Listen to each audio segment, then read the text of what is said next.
class. So today we are going to discuss the MCQs of chapter number 9.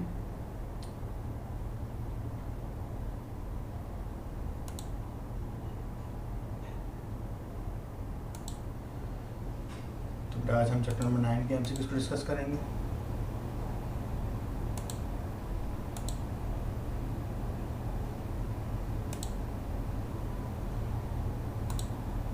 So these are the problems.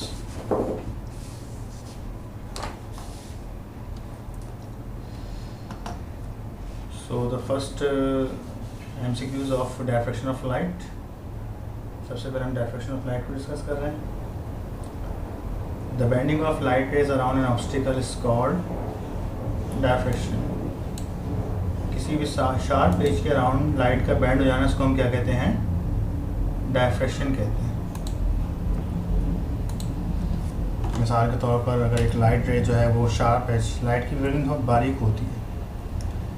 एक light रे को जो है वो मिसाल के तौर पर यहाँ पे आना है, ये स्क्रीन लगा हुआ है. अगर यहाँ पे हम एक नाइफ रख दें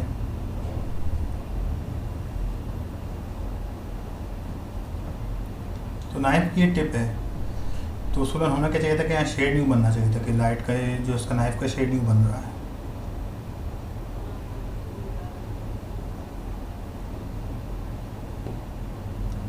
लेकिन होता क्या जब लाइट किसी बारीक या किसी शार्प एज से टकराती है जिसकी wavelength comparable with the wavelength of light हो, (10 मीटर के अलाउंग, तो उस जगह पे लाइट होती क्या है कि लाइट बैंड हो जाती है, उसके जो वेव फ्रंट्स होते हैं वो बैंड हो जाती है. तो होगा क्या कि लाइट यहाँ तक पहुँच जाएगी और इसका शेडो यहाँ से बनना शुरू होगा. तो इसी प्रोसेस को हम क्या कहते हैं, इस बैंड ऑफ लाइट को हम क्या कहते हैं? Diffraction of light. कि लाइट जो है वो किसी बारीक एज या शार्प से तकरीबन ब्लेड जितनी शार्पनेस हो किसी में, तो वहाँ से वो बैंड हो जाती है. जैसे साउंड की हम बात करें, साउंड डायफ्रैक्ट होती है. जैसे हम मुँह पे हाथ रख के बात करते हैं करीब से तो आवाज़ दूर तक चली जाती है. आपने फील किया होगा अक्सर, आप किसी को आवाज़ देते तो आप मुँह पे हाथ रखते हैं, थोड़ा सा इस तरह से गैप बनाते हैं और फिर आवाज़ देते तो वो आवाज़ दूर तक फैलती है. तो इसी तरह से यहाँ पे भी लाइट ज़रा ज़्यादा फैल जाती है, डिस्पर्स हो जाती है. The wavelength of X ray can be determined by an equation. तो ये होता है हमारे पास m lambda is equal to 2d sin theta.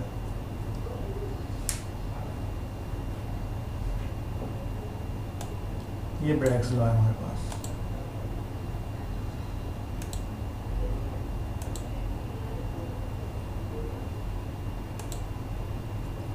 Diffraction of X-ray can be studied by rock salt. Diffraction of grating के लिए हमें एक्सरेज जो डायफ्रैक्ट होती हैं वो किससे होती हैं? रॉक सॉल्ट से. आम जो लाइट होती है, जैसे अगर हम विजिबल लाइट की बात करें, विजिबल लाइट जो है वो प्रिज्म उसके लिए काफ़ी है उसको डिस्पर्स करने के लिए. ये प्रिज्म में से वाइट लाइट आई और ये 7 कलर्स में बैंड हो गई, ब्रेक हो गई. इसी को हम स्पेक्ट्रम भी कहते हैं. ठीक है, वाइट लाइट आई, 7 कलर्स में क्या हो गई? ब्रेक हो गई. तो ये हमारे पास एक प्रिज्म जो है ये एक डिस्पर्सिव मीडियम है.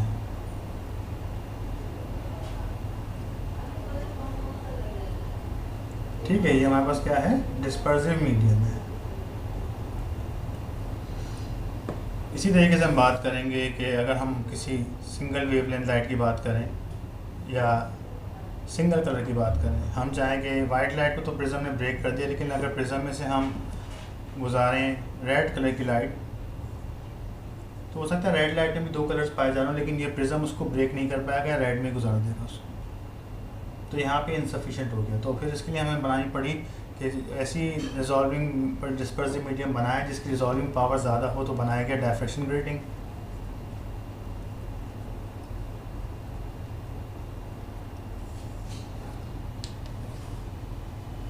तो डायफ्रैक्शन ग्रेटिंग क्या होती है?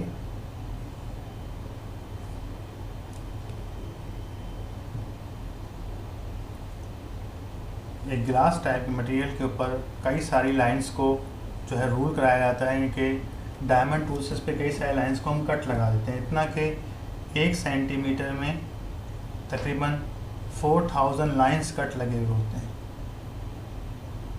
और इससे होता क्या है कि हमने कट लगाया, ये ग्लास स्लैब था, तो ये जगह एक गैप बन गया, ये जगह एक गैप बन गया। लाइट यहाँ से पास हो जाएगी, लेकिन यहाँ से क्या हो जाएगी, बैक हो जाएगी। तो इतना बारीक गैप होता है कि इसमें से लाइट जब गुजरती है तो वो मज़ीद स्प्लिट हो जाती है अपनी वेवलेंथ में। अब इस डायरेक्शन से अगर हम रेड लाइट को गुजारेंगे तो हो सकता है वो दो लाइटों में ब्रेक हो जाए, एक डार्क रेड कलर आ रहा होगा, एक लाइट रेड कलर आ रहा होगा। तो ये हमारे पास होती है डायफ्रैक्शन ग्रेटिंग। लेकिन डायफ्रैक्शन ग्रेटिंग की भी एक अहम वो है कि डायफ्रैक्शन ग्रेटिंग आम लाइटों को तो डायफ्रैक्ट करा देती है, ब्रेक कर देती है, डिस्पर्स कर देती है, लेकिन ये एक्स रेस को नहीं कर पाती। अब एक्स रेस की बात करें तो एक्स रेस के लिए एक्स रेस की वेवलेंथ होती है 10⁻⁻10 मीटर की, और ये गैप कितना होता है, एक्सपोनेंट -8 तक का। तो ये तो बिल्कुल ऐसी बात हो गई कि अगर हम एक लाइट गुजार रहे हैं मिसाल के तौर पर, ये हमारे पास एक ग्रेटिंग लगी है, तो अगर इसमें से हम इतना छोटा सा पार्टिकल गुजारें तो ऐसे ही गुजर जाएगा, तो एज से कट कहाँ से होगा ये। तो फिर एक्सरे के लिए हाँ, इससे अगर हम इतना वैसा पार्टिकल गुजारें तो वो इसके एज से टकराएगा और फिर कुछ बैंड भी होगा। तो इसलिए हम ये बात करेंगे कि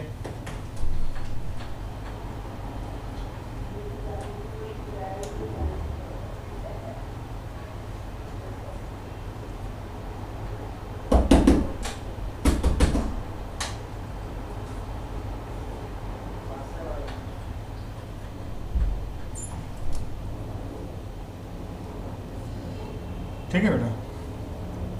तो एक्सरे को डायफ्रैक्ट कराने के लिए हमें क्या यूज़ करने पड़ते हैं, क्रिस्टल्स। जैसे हम एक्सरे कराते तो हमारे गोश्त में से जो है वो लाइट वो एक्सरेस पास हो जाती है कि हड्डियों में से नहीं हो पाए, तो हमारी हड्डियों में क्या है, कैल्शियम क्लोराइड। तो इस तरह से सोडियम क्लोराइड या कैल्शियम क्लोराइड क्रिस्टल्स होते हैं। ये क्रिस्टल्स जो हैं ये एक्सरे इनसे डायफ्रैक्ट हो जाती है। इस तरह की इनकी अरेंजमेंट होती है लैटिस की, इन एटम्स की इस तरह से अरेंजमेंट। मान लीजिए सॉल्ट की अरेंजमेंट है, तो जब लाइट रे आती है तो वो इन क्रिस्टल से क्या हो जाती है, रिफ्लेक्ट हो जाती है और फिर एक इंटरफेरेंस पैटर्न बनाती है, उसको हम आगे स्टडी करेंगे। तो बहरहाल इसका आंसर है रॉक सॉल्ट। अब डायफ्रैक्शन ऑफ लाइट में कह रहे हैं if 200 lines per centimetre are rule on grating its element is.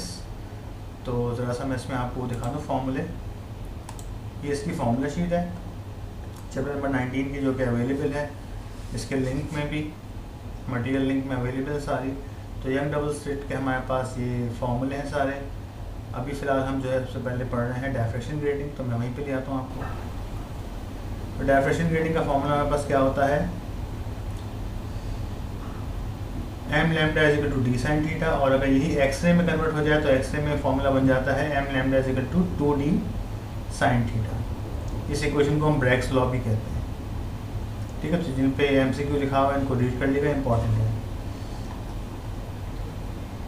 तो यहाँ पर एक डायफ्रैक्शन की वो है कि डायफ्रैक्शन जब लाइट किसी डायफ्रैक्शन ग्रेटिंग से डायफ्रैक्ट होती है तो फिर हम उसको अगर किसी पॉइंट पे मर्ज कराएं तो वहाँ पे हमें कैसा इंटरफेरेंस मिलता है, कंस्ट्रक्टिव इंटरफेरेंस की हम बात करते हैं ज़्यादातर यहाँ पर। तो इस इक्वेशन में हमारे पास n जो है नंबर ऑफ लाइंस रूल पर मीटर है, और ग्रेटिंग एलिमेंट D का जो नाम है यहाँ पर ग्रेटिंग एलिमेंट होता है, यानी कि दो स्लिट्स के दरमियान फासला, दो लाइंस के दरमियान का फासला। m आपके पास ऑर्डर ऑफ फ्रिंज है, लैम्डा आपके पास वेवलेंथ होती है। सही है, तो यहाँ पे न्यूमेरिकल आ चुका है। तो ये फॉर्मूला है m lambda D sine theta, से हम सॉल्व करेंगे इसको। क्या करें कि अगर 200 लाइंस पर सेंटीमीटर रूल कर रही हूँ ग्रेटिंग पर, तो ग्रेटिंग एलिमेंट क्या होगा,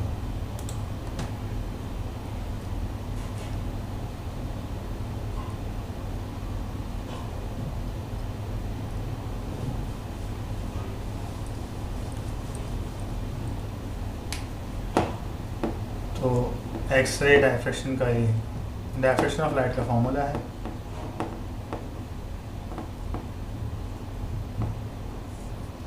कौन सा MCQ है, MCQ नंबर 4 है। ये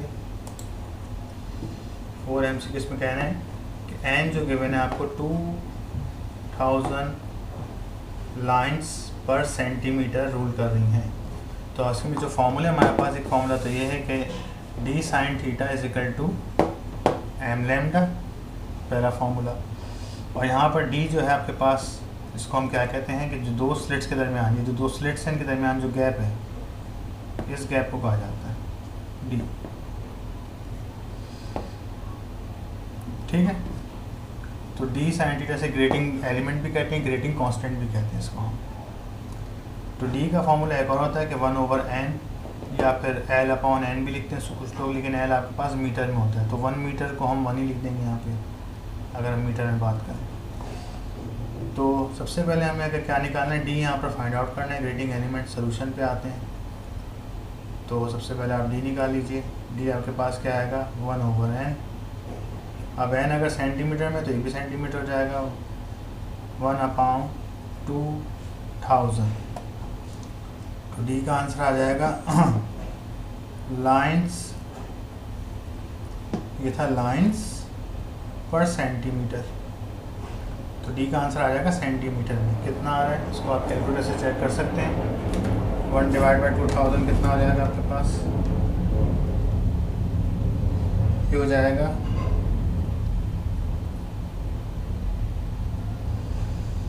0.5 एक्सपोनेंट -3 आ गया। लेकिन ये किस में आया है, ये आया है आपके पास सेंटीमीटर में, और आपको किस में कन्वर्ट करना होगा, इसको मीटर में करना होगा। तो सेंटीमीटर से मीटर में आने का तरीका क्या होता है, क्या आप सेंटीमीटर से जब मीटर में आते तो आप 100 से डिवाइड कर देते हैं। तो डी को जब आप मज़ीद 100 से डिवाइड करेंगे तो ये क्या बन जाएगा, ये हो जाएगा 5 एक्सपोनेंट -6, या फिर इसको आप यूँ भी लिख सकते थे मीटर। तो जो स्लिट्स के दरमियान का गैप है वो कितना बारीक है देख सकते हैं। तो इसका आंसर क्या हो जाएगा हमारा 5 एक्सपोनेंट -6। देखते हैं क्या आंसर है, ये है इसका आंसर। ठीक है, तो इस तरह के बहुत आते एग्जाम में। The reciprocal of the number of lines per unit of different grating, उसको हम क्या कहते हैं, ग्रेटिंग एलिमेंट कहते हैं। अभी बताया था यार, ये चीज़ पूछी है। डी का फॉर्मूला क्या है, number of lines per unit length. ठीक है, length per unit line is called grating element D. Length per unit number of lines, number of lines ruled।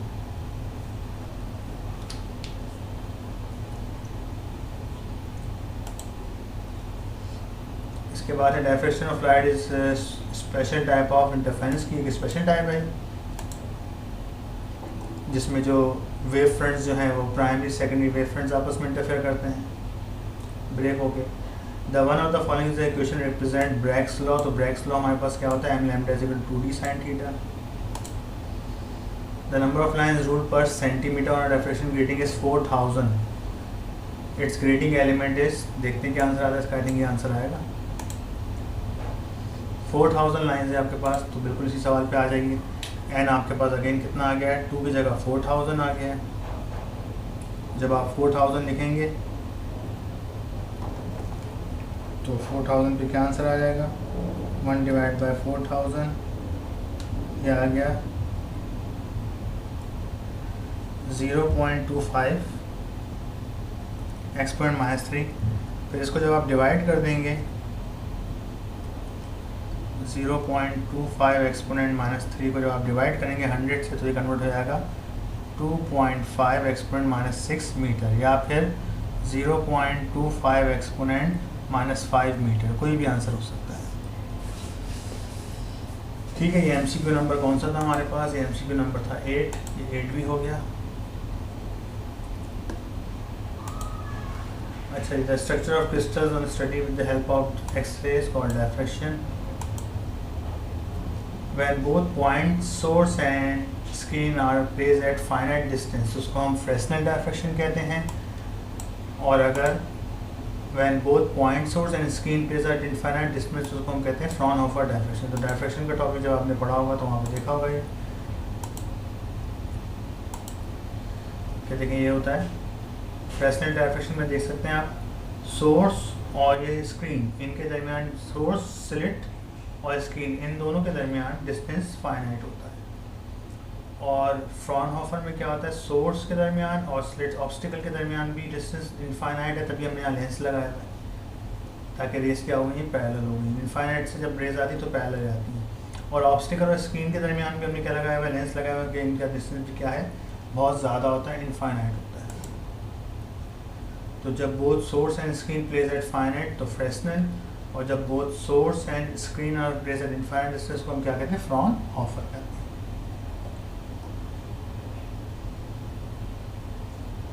ठीक है, तो इसको देख लीजिए दोबारा कि जब सोर्स और स्क्रीन का डिस्टेंस फाइनाइट तो ये फ्रेस्नेल, और फ्रॉनहोफर क्या है, जब सोर्स और स्क्रीन का डिस्टेंस बहुत ज़्यादा इनफाइनाइट हो तो रेस पैरेलल होती है, बीच में कॉन्वेक्स लेंस यूज़ करने पड़ते हैं क्योंकि जो वेव फ्रंट्स आते हैं वो प्लेन हो जाते हैं। जब रेस पैरेलल होती है तो उनके wave fronts plane wave fronts हो जाते हैं, वैसे वो कैसे होते हैं, स्फेरिकल वेव फ्रंट्स होते हैं। अच्छा, the nature of light, the characteristic of property light does not change with the medium, तो फ्रीक्वेंसी जो है वो चेंज नहीं होती, वेवलेंथ भी चेंज होती है लाइट की, वेलोसिटी भी चेंज होती है, एम्पलीट्यूड भी चेंज होता है, लेकिन फ्रीक्वेंसी चेंज नहीं होती, ये आपको याद करना पड़ेगा। द लाइट पस, यानी कि लाइट जब पास होती है तो लाइट का कलर चेंज नहीं होता, फ्रीक्वेंसी से यहाँ कलर को रिप्रेजेंट करिए। Light possess dual nature, light का ट्रांसवर्स नेचर भी है और पार्टिकल नेचर भी है, यानी कि लाइट जो है वो वेव नेचर भी रखती है और पार्टिकल नेचर भी रखती है। ये बात आप सेकेंड ईयर में ज़्यादा डिटेल में आके पढ़ेंगे जब आप चैप्टर नंबर 17 पढ़ेंगे। The locus of all point in same face of vibration is called wave front. अब जरा इसको देख लीजिए,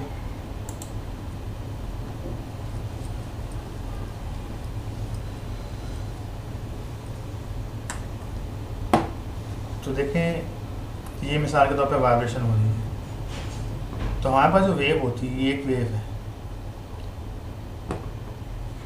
ठीक है, ये इसका एंगल थोड़ा सा बड़ा करके बनाता हूँ मैं। एक हमारे पास वेव है, ये अगर हम इसको यूँ ब्रेक कर दें और ब्रेक करके मैं इसको सर्कल कर दूँ पूरा, तो ये पूरा साइकिल बन गया। यहाँ से इसको ब्रेक करके इसको साइकिल बना दूँ पूरा, तो ये क्या बन जाएगा, और इसको टर्न कर दूँ तो ये सर्कल बन गया। तो इसके कुछ एंगल आ जाएंगे कि 0, 90, 180, 270 और 360 आ जाएगा। ये यहाँ पर है कि यहाँ पे एंगल 0 होता है, यहाँ का एंगल जो होता है 90 डिग्री होता है, यहाँ का 180 होता है, यहाँ का 270 होता है, यहाँ का 360 डिग्री होता है। और इसी को अगर हम रेडियन में लिख दें तो क्या हो जाएगा, ये 0 है, ये π/2 है, ये आपके पास पाई है, ये 3π/2 है और ये 2π है, तो ये रेडियन में आ गया। और इसकी पूरी लेंथ कितनी होती है, इसकी लेंथ होती है हमारे पास लैम्डा। तो हम ये कह सकते हैं कि वेवलेंथ लैम्डा किसके बराबर है, 2π रेडियन के बराबर है।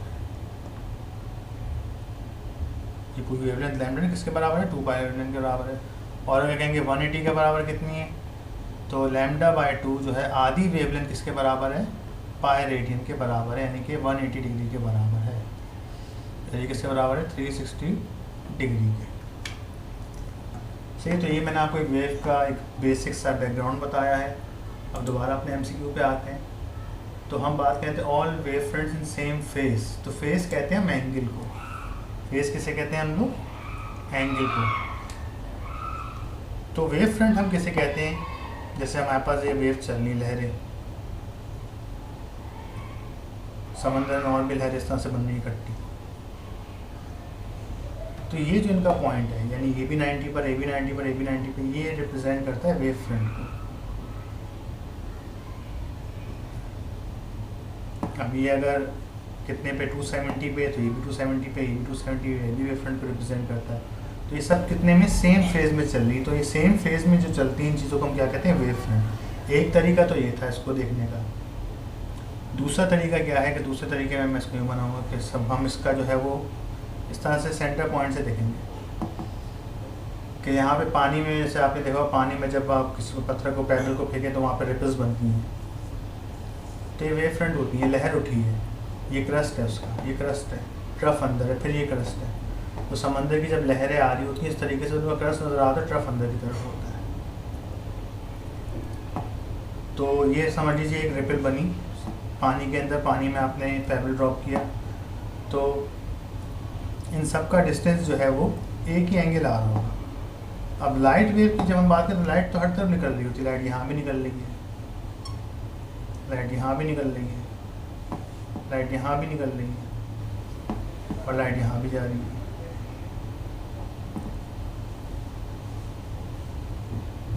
अब ये वाला एंगल इसका कितना है 90, इसका कितना है 90, इसका कितना है 90, इसका भी कितना है 90। इन सबको अगर मैं सर्कल कर दूँ तो इन सबका एंगल कितना आ रहा है, ये 90 आ रहा है। तो ये क्या कहलाएगा, इनका वेव फ्रंट कहलाएगा। इसको हम क्या कहते हैं, वेव फ्रंट। तो मूविंग पॉइंट, लोकस का मतलब होता है मूविंग पॉइंट। मूविंग पॉइंट है लेकिन सबका मूविंग पॉइंट, इन सबका एंगल कितना आ रहा है, सेम आ रहा है। इसका भी 90 है, इसका भी 90 है, इसका भी 90 है, यानी कि π/2 90 डिग्री। तो इस लोकस मूविंग पॉइंट को हम क्या कहते हैं, वेव फ्रंट कहते हैं। तो जब पानी पेबल्स बनते हैं तो हमें नज़र आते हैं वेव फ्रंट इस तरह की, ये लहरें आगे बढ़ती जाती हैं, ये बढ़ते बढ़ते फिर ये पैरेलल होने लगती हैं, शुरू में स्फेरिकल होती हैं। तो ये हमारे पास क्या कहलाता है, वेव फ्रंट, जिनका सेम फेज होता है। सेम फेज का मतलब एंगल, देख लीजिए आप सबका एंगल क्या है, सेम है। ये भी 90 है, ये भी 90, ये भी 90, सब 90 पर आ रहा है।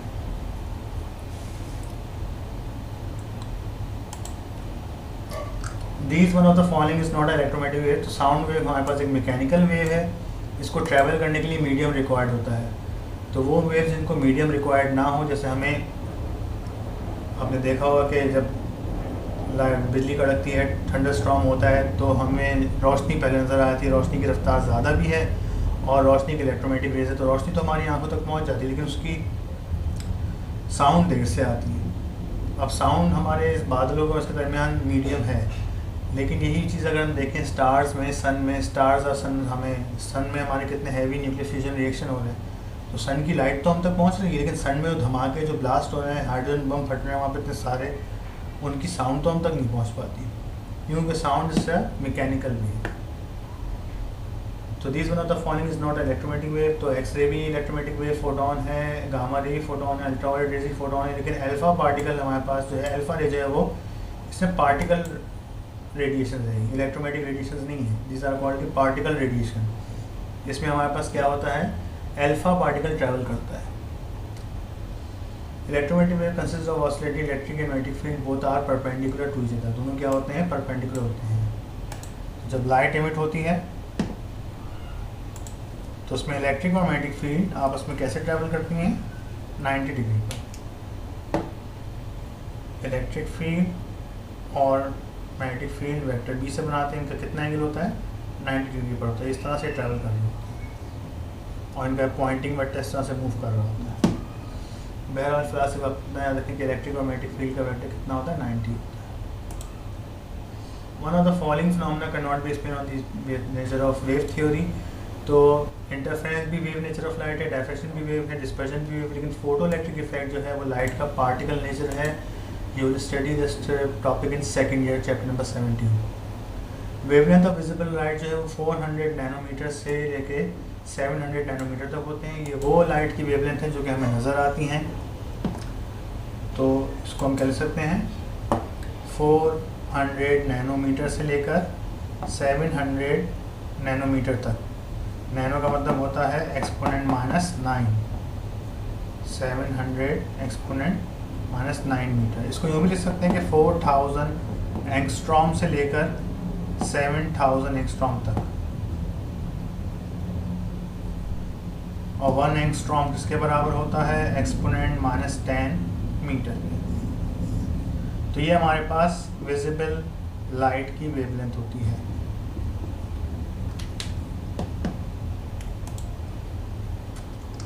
When light enter from one medium to another medium, तो फ्रीक्वेंसी तो चेंज नहीं होती, बोथ आर चेंज भी नहीं होगा, नन ऑफ दिस भी। स्पीड चेंज हो जाएगी। जब लाइट एक मीडियम से दूसरे मीडियम में ट्रैवल करती है तो उसकी रफ्तार में फ़र्क आता है, खासकर रेयर से डेंसर में जब जाती है तो उसकी रफ्तार स्लो हो जाती है।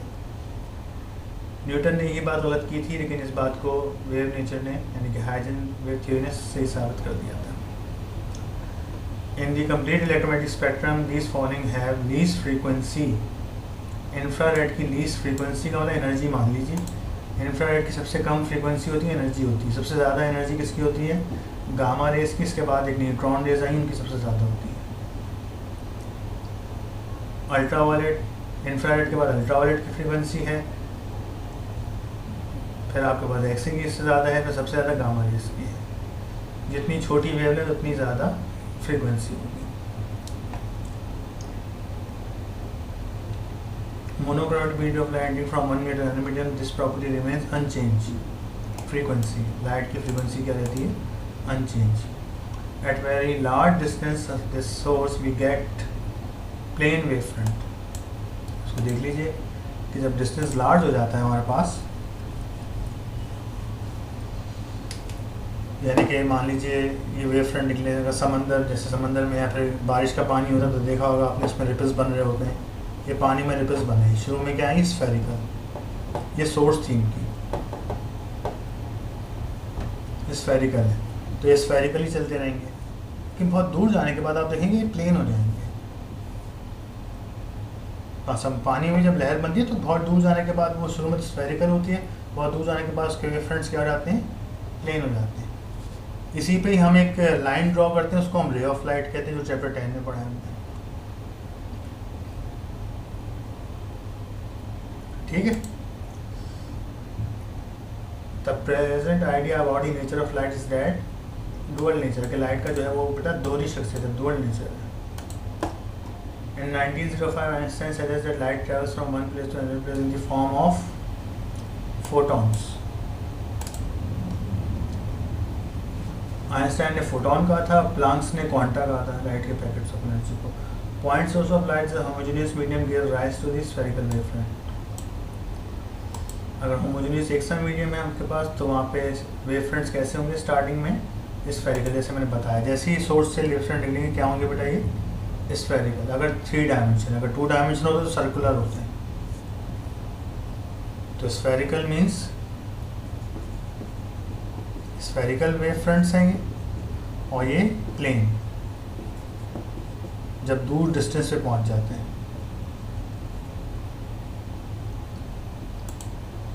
The dispersion of light into different colors when passing through a prism is called different wavelength।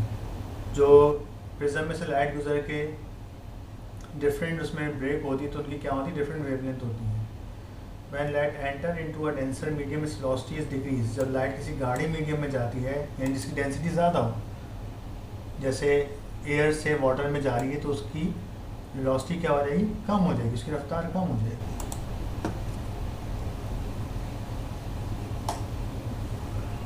ठीक है। तो जैसे एयर है और ये वाटर है, तो लाइट जैसी इसमें जाएगी तो क्या होगा? यहाँ पे स्लो हो जाएगी, यहाँ पे फास्ट हो। ये रेयर है, लाइटर मीडियम, और ये डेंसर मीडियम है।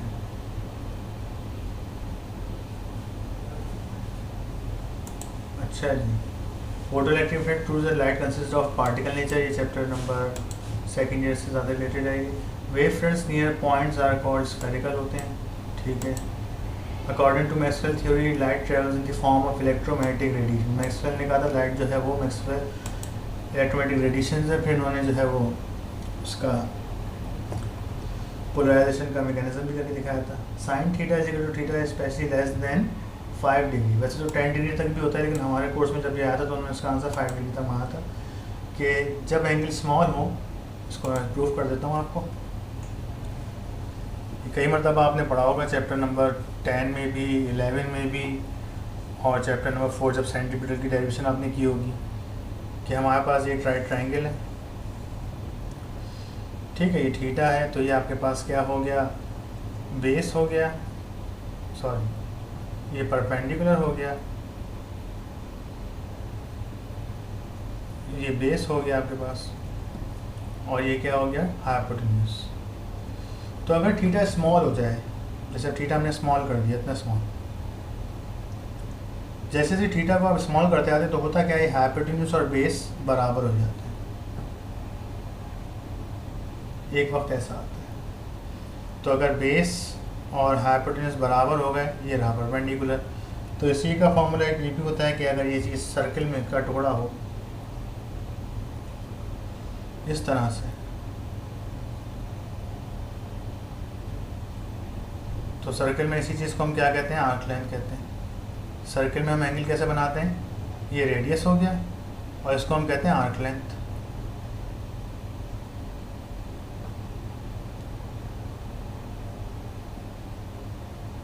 इसको एस से रिप्रेजेंट किया था। तो ये थीटा का फॉर्मूला होता है इन रेडियन के, थीटा बराबर है आर्क लेंथ अपॉन रेडियस। तो अब इसी पे अगर हम बात करें कि हम एंगल स्मॉल कर दें, यानी इस तरीके से हमने एंगल क्या कर दिया, स्मॉल, इतना स्मॉल कर दिया।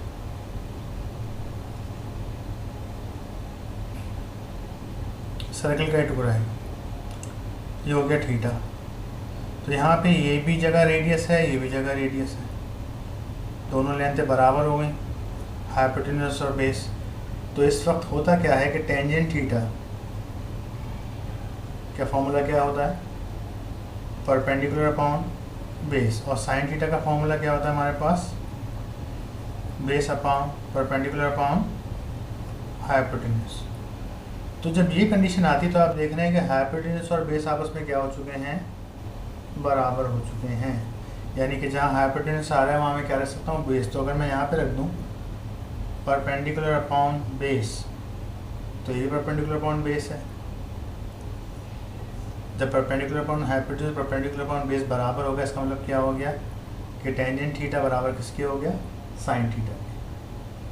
दोबारा देख लीजिए कि जब आपके पास हाइपोटेन्यूज और बेस दोनों सेम हो जाते हैं, बराबर हो जाते हैं स्मॉल एंगल्स पे, तो वहाँ पे होता क्या है आपके पास कि टेंजेंट थीटा का और साइन थीटा का आंसर सेम आ रहा होता है। तो इफ़ थीटा इज स्मॉल तो क्या होगा, टेंजेंट थीटा इसके बराबर हो जाएगा, साइन थीटा के बराबर हो जाएगा। एक तो ये बात समझ में है। अब इसको यहाँ से रिलेट करते हैं। तो यहाँ पे आर्क लाइन इतनी ज़्यादा स्ट्रेट हो जाएगी कि आर्क लाइन बिल्कुल स्ट्रेट लाइन आ जाएगी। तो हम इसको इस ट्रायंगल से कंपेयर कर सकते हैं कि वैसे अगर ये इस तरह से गोलाई में चीज़ थी लेकिन यहाँ पे आके स्ट्रेट हो चुकी है, तो ये क्या हो गया, परपेंडिकुलर। और ये क्या है आपके पास,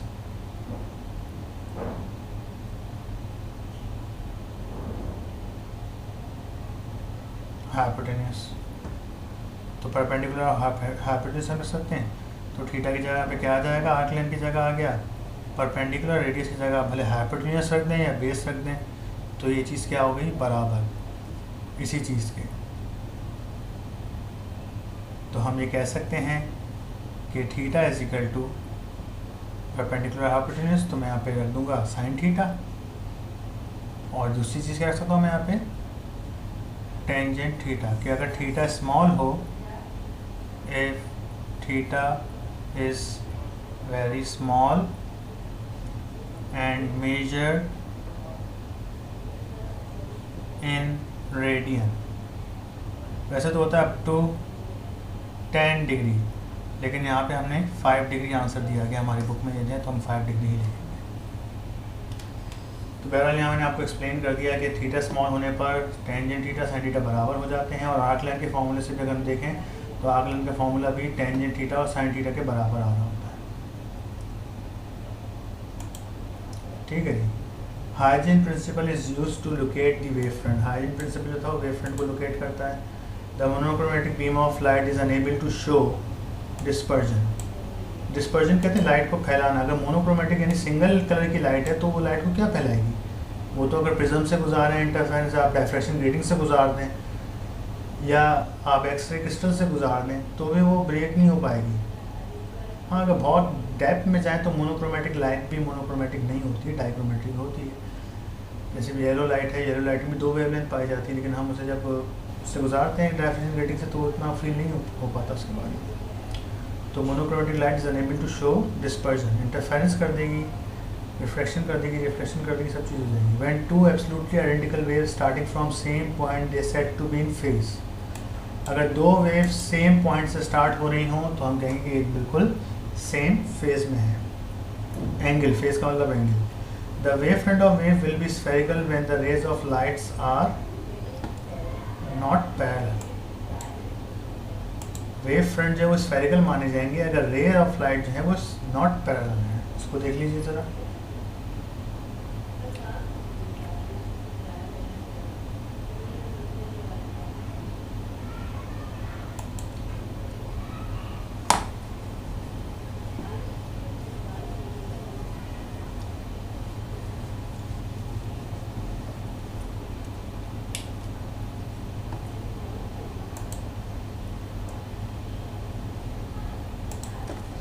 जी, तो बेटा अगर वेव फ्रंट इस तरह से स्फेरिकल होते हैं तो लाइट रेज यूँ निकलती है, ये लाइट रेज, तो ये रेज आपको पैरेलल लग रही है, ये पैरेलल नहीं है। लेकिन ये वेव फ्रंट अगर यूँ हो जाए इस तरीके से, बहुत आगे फैलने के बाद ये वेव फ्रंट क्या हो जाए, इस तरह से हो जाए, अब इस पे लाइट रे आएगी तो ये क्या होगी, पैरेलल होगी। ये वाली रे 1 2 3 सब आपस में देख लें आप कैसे आ रही हैं, दूसरे से पैरेलल आ रही है। तो स्फेरिकल वेव फ्रंट्स के रेस रे 1 रे 2 नॉट पैरेलल, यहाँ पे आप देख सकते हैं रे 1 पैरेलल है रे 2 से भी और 3 से भी, जितनी भी रेज आप बना लें वो आपकी मर्जी। ज़्यादा रेज के कलेक्शन को हम बीम ऑफ लाइट कहते हैं। तो ये आपके पास प्लेन वेव फ्रंट्स हैं।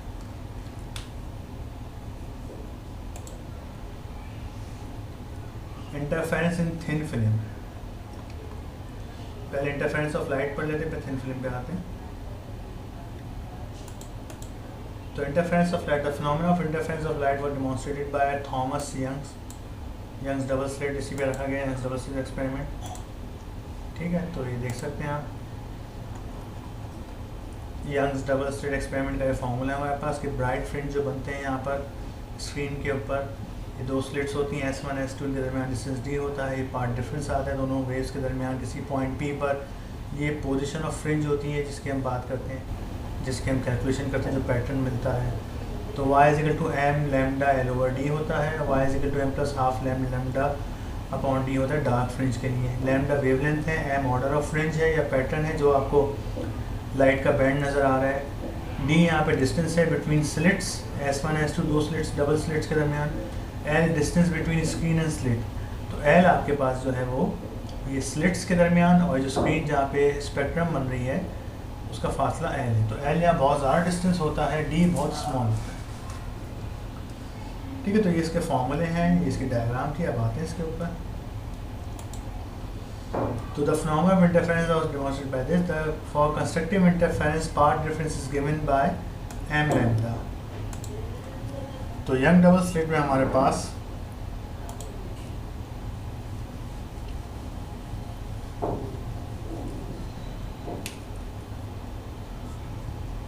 यंग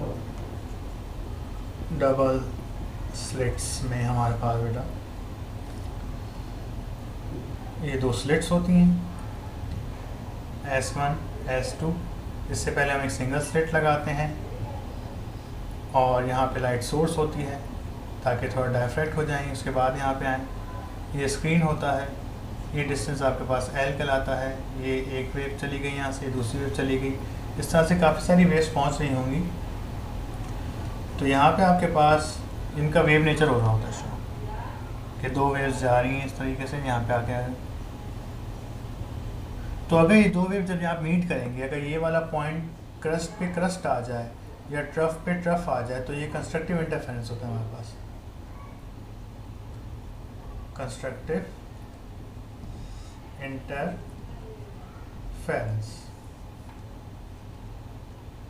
तो अगर इस तरह से वेव इंटरफेयर कर रही हैं कि एक वेव यूँ पहुँच गई यहाँ पर और एक वेव जो है वो यूँ पहुँची,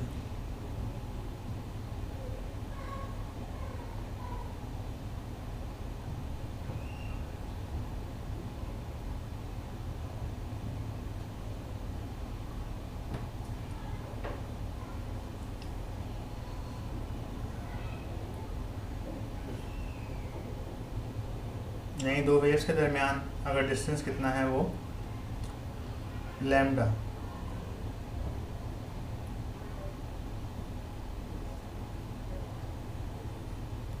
इस तरह से वेव्स अगर पहुंच रही है कि क्रस्ट पे क्रस्ट फॉल हो गया तो भी क्या मिल रहा है आपको, कंस्ट्रक्टिव इंटरफेरेंस मिल रहा है।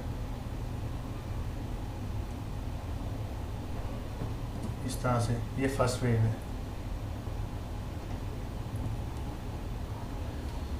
ये सेकंड वेव है। अब इसी तरीके से एक थर्ड वेव को हम फर्स्ट वेव से कंपेयर कराएंगे। एक और वेव आई, वो कैसे आई, इस तरीके से।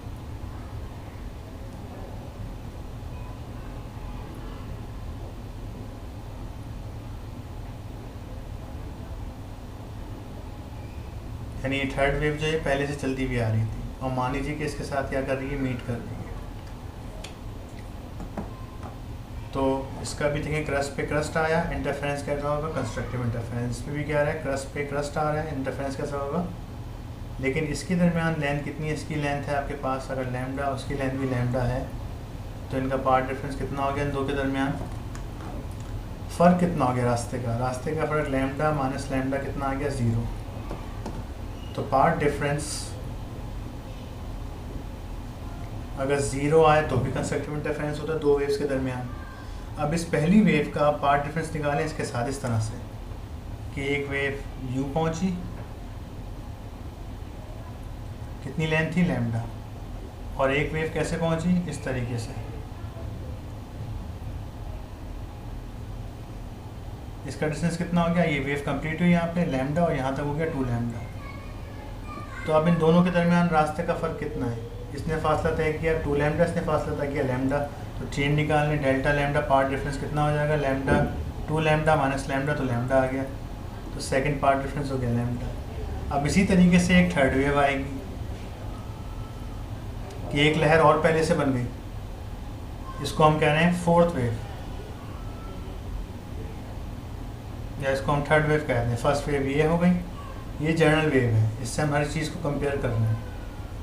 ये थर्ड वेव हो गई थी, ये आपके पास जो है सेकेंड हो गई थी, अब ये थर्ड वेव आ गई। थर्ड वेव में देखें 1 2 3 लहरें, ये लहर पहले से बनी समंदर में, ये लहर बाद में बनी।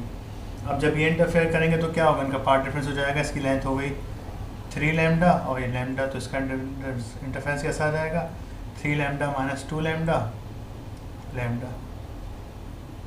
तो एक पैटर्न मिल रहा है कि पार्ट डिफरेंस 0 हो, लैम्डा हो, 2 लैम्डा, फिर 3 lambda, 4 lambda and so on. तो इंटरफेरेंस पैटर्न आपको कैसा मिलेगा, कंस्ट्रक्टिव मिलेगा। तो इसको हम एक क्वेश्चन को जनरलाइज करते हैं कि path difference is equal to क्या हो, m लैम्डा। m हमारे पास एक इंटीग्रल मल्टीपल नंबर है, m की वैल्यू क्या होगी, 0 भी हो सकती है, 1 भी हो सकती है, 2 भी हो सकती है, 3 एंड सो ऑन। अगर मैं m की वैल्यू यहाँ पर क्या रखता हूँ 0, तो मुझे पहला रिजल्ट मिल जाएगा। अगर मैं m की वैल्यू 1 रखता हूँ तो मुझे दूसरा रिजल्ट मिल जाएगा। अगर मैं m की वैल्यू 2 रखता हूँ तो मुझे तीसरा रिजल्ट मिल जाएगा। तो ये रिजल्ट्स मुझे यहाँ पर मिल रहे हैं, जिसको हम कहते हैं कि इंटीग्रल मल्टीपल, मतलब 1 2 3 इंटीग्रल मल्टीपल ऑफ लैम्डा। तो कंस्ट्रक्टिव इंटरफेरेंस में पार्ट डिफरेंस कितना होता है, m लैम्डा। ये इसका आंसर है, m लैम्डा। इसी तरीके से डिस्ट्रक्टिव इंटरफेरेंस में फॉर्मूला हमारा क्या बनता है, m प्लस हाफ लैम्डा। इसको मैं इतना डिटेल में नहीं बता रहा वरना बहुत टाइम लग जाएगा वीडियो में। तो वहाँ पे होता है कि जब वेव्स इंटरफेयर करती हैं आपके पास डिस्ट्रक्टिव इंटरफेरेंस में,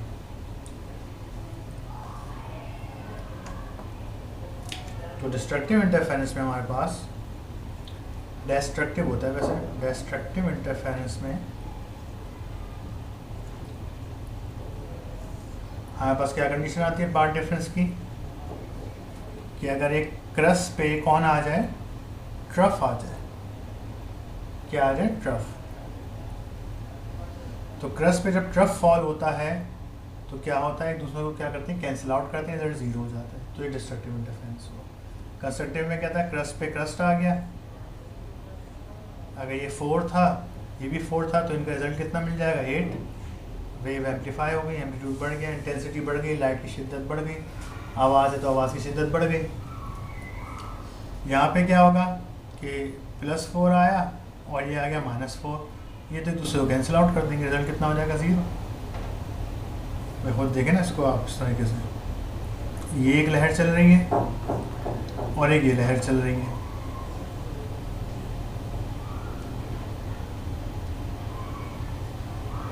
ये आपके पास +4 है, इसका एम्पलीट्यूड कितना है, -4। तो जब क्रस्ट पे ट्रफ फॉल होगा तो उसका रिजल्ट क्या मिलेगा आपको, कैंसिल आउट हो जाएंगे।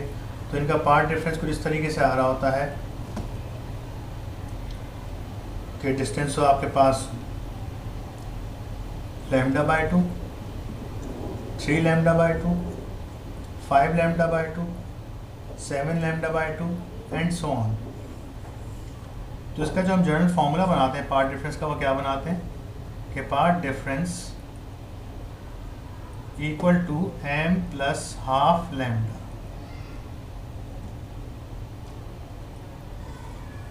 डिस्ट्रक्टिव का,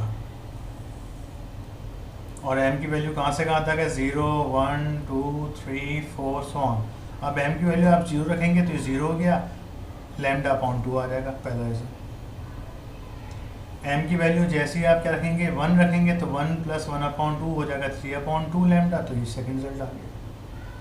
m की वैल्यू जैसे ही आप 3 रखेंगे तो 3 प्लस 1/2, इसका एलसीएम लेंगे 3 प्लस 1/2 हो जाएगा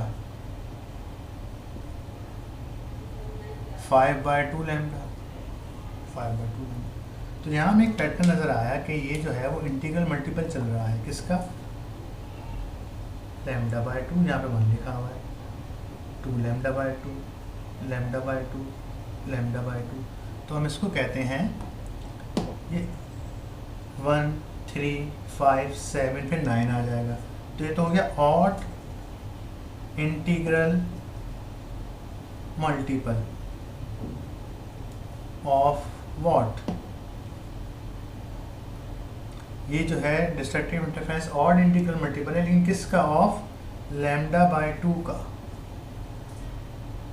ये क्या था, इंटीग्रल मल्टीपल था, यानी कि 1 lambda 2 lambda 0 lambda 2 lambda 3 lambda 4 lambda and so on.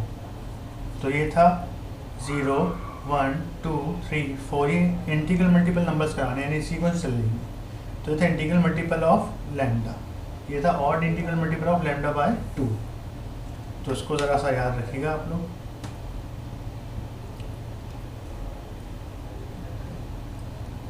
ठीक है जी, आगे बढ़ते हैं। तो ये आपके पास आ गया दिस। अच्छा जी, 2 monochromatic wave of same wavelength are travelling through a medium, they can interfere destructively provided their part difference is 3 λ/2। Lambda पे कंस्ट्रक्टिव होगा, 2 λ/2 पे भी कंस्ट्रक्टिव होगा, लैम्डा आंसर आ जाएगा, 5 लैम्डा पे भी कंस्ट्रक्टिव होगा, लेकिन 3 λ/2 पे डिस्ट्रक्टिव होगा। अच्छा एमसीक्यू है। अच्छा, जिसके बाद मैकल्सन इंटरफेरोमीटर है, ये यंग डबल स्लिट के कुछ और हैं, इसको पहले हम देख लेते हैं। In Young double slit experiment the centre screen is bright, जो सेंटर फ्रिंज आता है हमारे पास वो क्या आता है, ब्राइट आता है।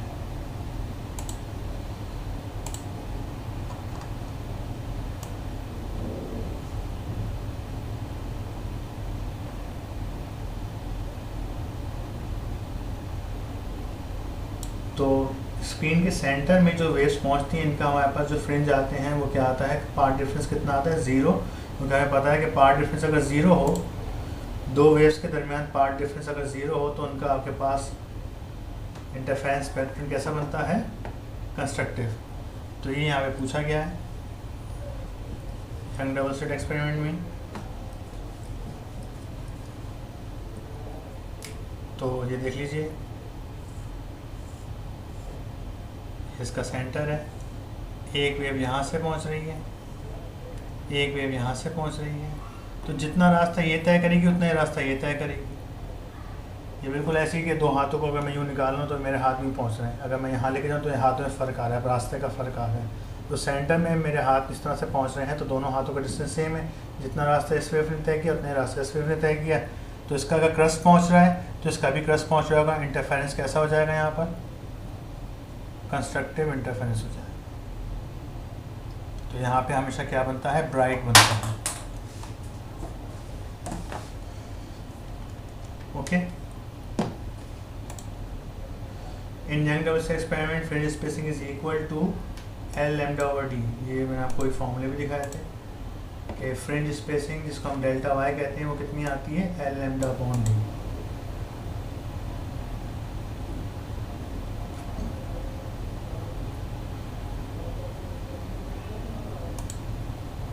यंग डबल स्लिट का हमारे पास फार्मूला क्या होता है, ये होता है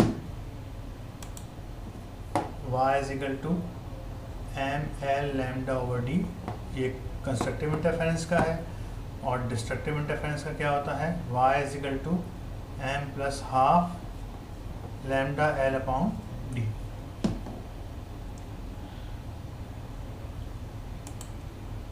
और इन्होंने पूछा है फ्रिंज स्पेसिंग। तो फ्रिंज स्पेसिंग कहते हैं कि एक ब्राइड के बाद इसका जो पैटर्न बनता है बेटा वो इस तरीके से बन रहा होता है। ब्राइट को मैं ग्रीन से बनाऊंगा, ये ब्राइट, फिर डार्क आ जाएगा, फिर ब्राइट, फिर ब्राइट, फिर ब्राइट फ्रिंज, फिर ब्राइट फ्रिंज, और इनके दरमियान कौन आ रहा होगा, डार्क आ रहा होगा, ये डार्क आ रहा है। तो भले आप दो डार्क के दरमियान का फासला मालूम कर लें, वो भी कितना आएगा, एल लैम्डा ओवर डी। भले आप दो ब्राइट के दरमियान का फासला मालूम कर लें, वो भी कितना आएगा, एल लैम्डा ओवर डी। तो इसको हम फ्रिंज स्पेसिंग कहते हैं। इसको हम डेल्टा वाई निकालते हैं, delta y is equal to, अगर y2 माइनस y1 निकाल लें तो y2 हमारे पास कंस्ट्रक्टिव नहीं, कुछ भी हो जो यहाँ मिल जाएगा, इससे फॉर्मूले से आप निकाल सकते हैं, आपको मिल जाएगा। जैसे इसको अगर मैं बना लूँ, y1 हो जाएगा 1 एल लैम्डा ओवर डी, इस फॉर्मूले को बना रहा हूँ, m की जगह 1 आ गया। y2 क्या हो जाएगा, 2 एल लैम्डा ओवर डी। जब इनका आप डिफरेंस निकालेंगे तो ये आंसर आ जाएगा, L lambda over D, 2 L lambda upon D minus L lambda upon D, तो आंसर ये आ जाएगा, एल लैम्डा ओवर डी। इसी को फ्रिंज स्पेसिंग कहते हैं। In general से experiment the condition of constructive is an integral multiple of wavelength। ये मैंने अभी बताई तफसील से आपको पीछे थोड़ी देर पहले। और कंस्ट्रक्टिव क्या होता है, ऑड इंटीग्रल मल्टीपल होता है हाफ ऑफ द वेवलेंथ का, ठीक है।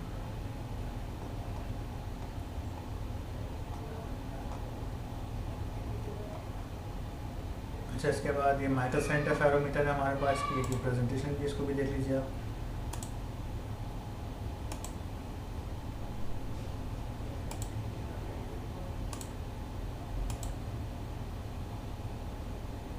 तो यहाँ पर माइकलसन इंटरफेरोमीटर है, इस तरह का इंस्ट्रूमेंट होता है, इसमें स्फेरोमीटर लगा हुआ होता है, ये लाइट आती है, ये बीम स्प्लिटर है, ये रिफ्लेक्टर स्क्रीन लगा हुआ है आपको, ठीक है। ये कंपनसेटिंग प्लेट लगी हुई है, और ये दो मिरर लगे होते हैं जो कि लाइट को रिफ्लेक्ट करते हैं परपेंडिकुलर पोजीशन में। इस तरह से ये होता है आपके पास इसकी डायग्राम। ये बीम स्प्लिटर है, लाइट को स्प्लिट करता है ताकि फेस कोहेरेंस रहे, और ये कंपनसेटिंग प्लेट है ताकि दोनों रेज जो है वो सेम डिस्टेंस सेम थिकनेस से पास हों।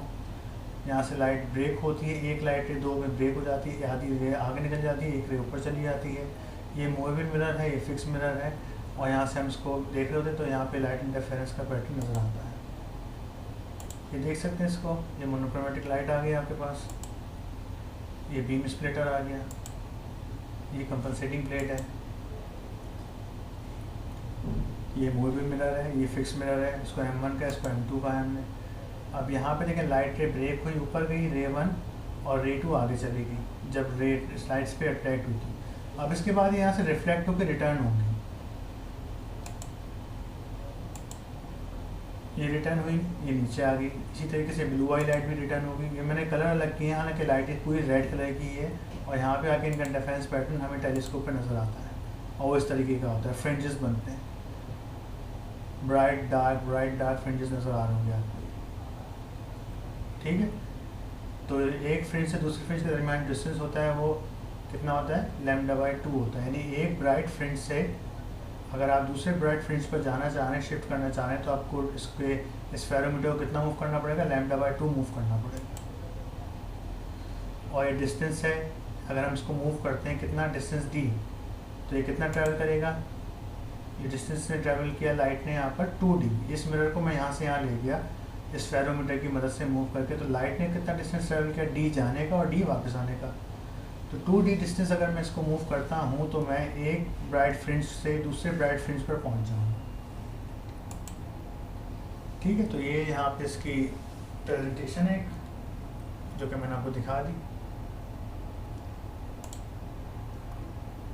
तो ये इसका फॉर्मूला होता है हमारे पास, R difference equal to 2x या 2d भी कह सकते हैं, मैंने वहाँ d लिखा होता है, यहाँ x लिखा हुआ है। 2d is equal to m lambda d, यहाँ पे डिस्टेंस है बिटवीन जो हमने मूवेबल मिरर को मूव किया था। In Mach's interferometer semi silver plate is used to obtain phase coherence के लिए यूज़ की जाती है। इंटरफेरोमीटर में भी used to find the wavelength of light, find करने के लिए यूज़ किया जाता है ये। When movable mirror is interferometer move equal to distance of wavelength, the interference pattern move by कितने फ्रिंज बनेंगे? 2 फ्रिंज बनेंगे। इसको देखते हैं क्या कह रहे हैं इस सवाल में।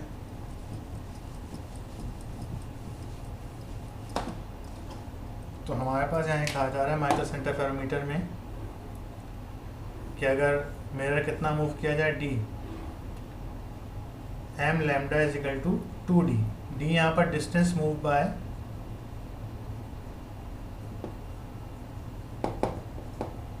मूवेबल मिरर, वो मिरर जो मूव कर रहा था। प्रेजेंटेशन में देख सकते हैं आप पीछे वीडियो देख कर। तो सवाल यहाँ पर है कि if d is equal to lambda, अगर डिस्टेंस हम कितना मूव करें, लैम्डा मूव करें तो क्या होगा? तो m कितना आएगा, फ्रिंजेस कितने शिफ्ट होंगे? m को हम कहते हैं फ्रिंजेस शिफ्टेड, फ्रिंजेस शिफ्टेड। तो रख दीजिए यहाँ पर m lambda is equal to m find करना है आपने, तो m lambda is equal to 2d solution. तो m बराबर हो गया 2d ओवर लैम्डा। अब d की जगह क्या आ जाएगा? लैम्डा, तो लैम्डा अपॉन लैम्डा कैंसिल हो गया, तो m का आंसर कितना आ गया आपके पास? 2। कितने फ्रिंजेस शिफ्ट हो जाएंगे? 2 फ्रिंजेस शिफ्ट हो जाएंगे।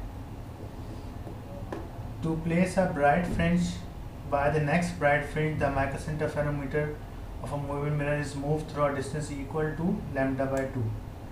अगर हम बात करें कि हम एक फ्रिंज से कहाँ पे पहुँच जाएं, दूसरे फ्रिंज पर पहुँच जाएं, यानी कि एक ब्राइट फ्रिंज से दूसरे ब्राइट फ्रिंज पर पहुँच जाएं, तो हमें कितना डिस्टेंस मूव करना पड़ेगा? Lambda by 2।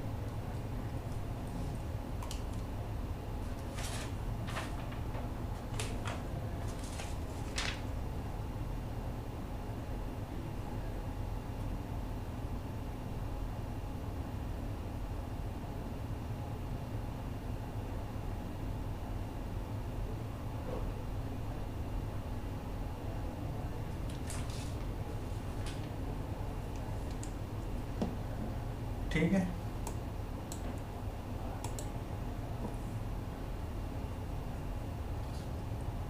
इसको मैं समझाया था, उसको देख लीजिए ज़रा।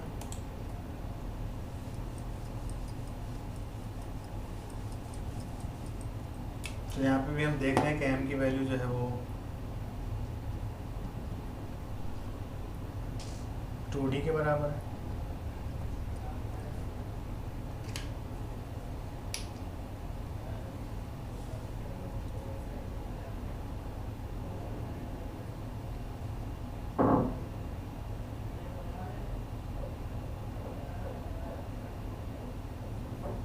तो d किसके बराबर हो जाएगा हमारे पास? m lambda by 2। ठीक है, तो अगर हम पहले फ्रिंज से दूसरे फ्रिंज पर जाना चाह रहे हैं,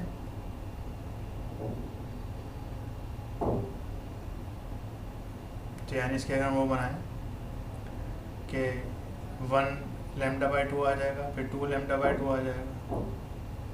तो फर्स्ट फ्रिंज से अगर आप सेकंड फ्रिंज पर जाना चाह रहे हैं, तो आपको यहाँ पर कितना डिस्टेंस मूव करना पड़ेगा? Lambda by 2। लैम्डा बाय 2 में फिर आप लैम्डा बाय 2 डिस्टेंस मूव करेंगे तो कितना आ जाएंगे?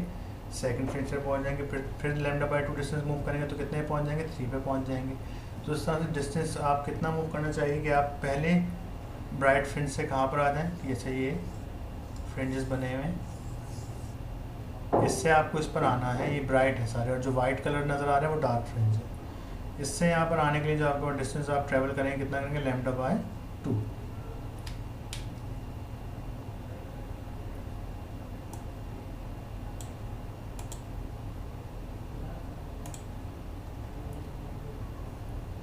if the movable mirror of a mega center ferrometer is moved through a distance equal to twice of the wavelength, then the number of fringes passes is 4 हो जाएंगे। देख लेते हैं इसको। अगर कह रहे हैं कि वेवलेंथ कितनी और डिस्टेंस कितना मूव किया जाए, ट्वाइस ऑफ द वेवलेंथ के बराबर मूव किया जाए।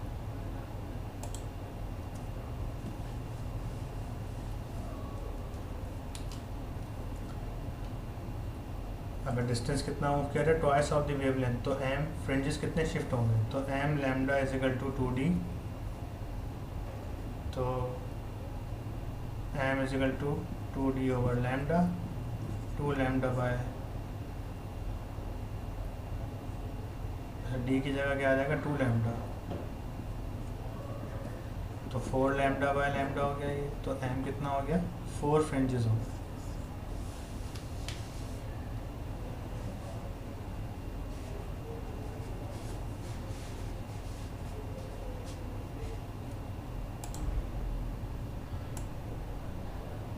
जी क्लास, तो इसको ज़रा दोबारा समझ लीजिए। एक्सपेरिमेंट जो एमसीक्यू नंबर 8 है, इसको मैं दोबारा एक्सप्लेन करता हूँ आपको, ठीक है। तो can to replace a bright fringe by next bright fringe in a mega centre interferometer movable mirror is move through a distance equal to. तो आपने देखा था कि मेगा सेंटर फेरोमीटर में हमारे पास जो कंस्ट्रक्टिव इंटरफेरेंस हो रहा है, तो पार्ट डिफरेंस कितना था 0 लैम्डा 2 लैम्डा 3 लैम्डा, सही, ये हमारे पास चल रहा है, यानी इंटीग्रल मल्टीपल ऑफ लैम्डा। अब इस पर पूछ रहे हैं कि पार्ट डिफरेंस जो है किसी भी एक ब्राइट से आप दूसरे ब्राइट पर चले जाएं, ये फर्स्ट ब्राइट से second bright, third, fourth, fifth, ठीक है, ये ब्राइट फ्रिंजेस के वो हैं। तो इसमें वो कह रहे हैं कि आप डिस्टेंस कितना मूव करेंगे। अब वो सेटअप कुछ इस तरीके का है कि लाइट रे आई, बीम स्प्लिटर से गुजरी, फिर यहाँ पे कंपनसेटिंग प्लेट लगी हुई है, ये मिरर लगा हुआ है, ये मूवेबल मिरर है जो कि अटैच हुआ हुआ, फिर यहाँ पे आपको इंटरफेरेंस पैटर्न नज़र आ रहा है, यहाँ पे आई लगाई हुई है हमने अपनी। तो पार्ट डिफरेंस कैसे 0 लैम्डा 2 लैम्डा 3 लैम्डा, ये इंटरफेरेंस पैटर्न का आपके पास होता है, ठीक है। अब लाइट यहाँ गई, फिर इधर गई, फिर इधर से रिफ्लेक्ट होकर आई, इधर भी गई थी, यहाँ से आके इधर आई, और हमें इंटरफेरेंस पैटर्न मिला। लेकिन इस मिरर को मूव करते हैं यहाँ से यहाँ, तो इससे होता क्या है कि लाइट रे यहाँ जाती है, फिर दोबारा वापस आती है, तो इसका डिस्टेंस एडिशनल रहता है। ये डिस्टेंस हमने कितना मूव किया है डी डिस्टेंस हमने क्या मूव किया है यहाँ पे स्फेरोमीटर का। यह मिरर का डिस्टेंस कितना मूव हुआ है, मिरर यहाँ से यहाँ पर आ गया है,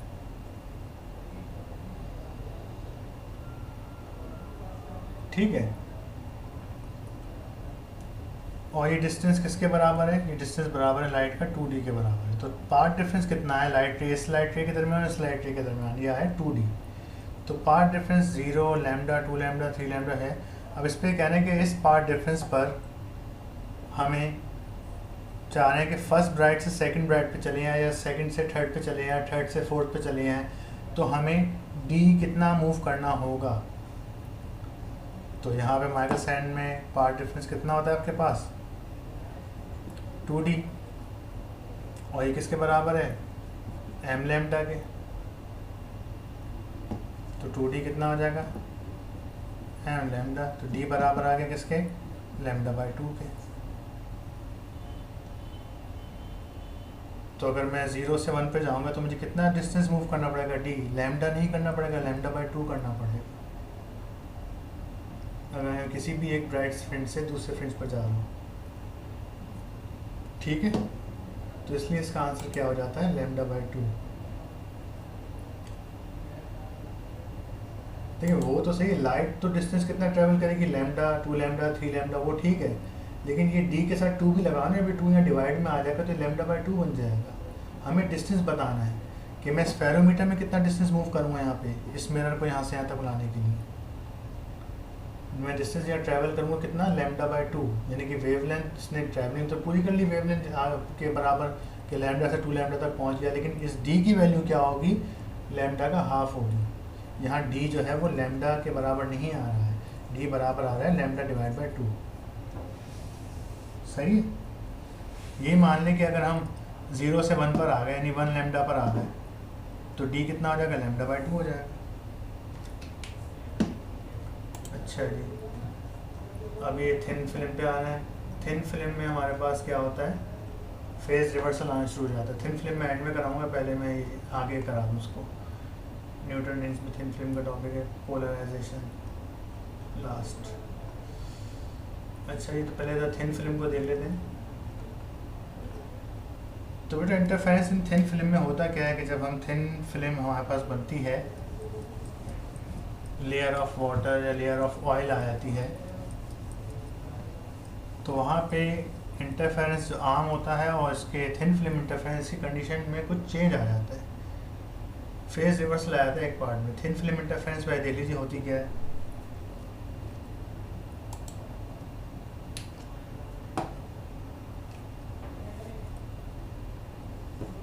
जैसे मान लीजिए ये हमारे पास एयर है और ये ऑयल है, ये ऑयल है, ठीक है। तो लाइट रे जब आती है इस तरीके से लाइट रे आती है, यहाँ पे कौन है, क्रस्ट है, ठीक है। तो जब भी लाइट रे रेयर से डेंसर में ट्रैवल करती है, अब इसको डेंसर मीडियम मिला, तो डेंसर से क्या होगा, रिफ्लेक्ट हो जाएगी। लाइट का जैसे ही मीडियम चेंज होता है वो रिफ्लेक्ट हो जाती है। यहाँ से क्या हो जाएगी, क्रस्ट था तो रिफ्लेक्ट हो जाएगा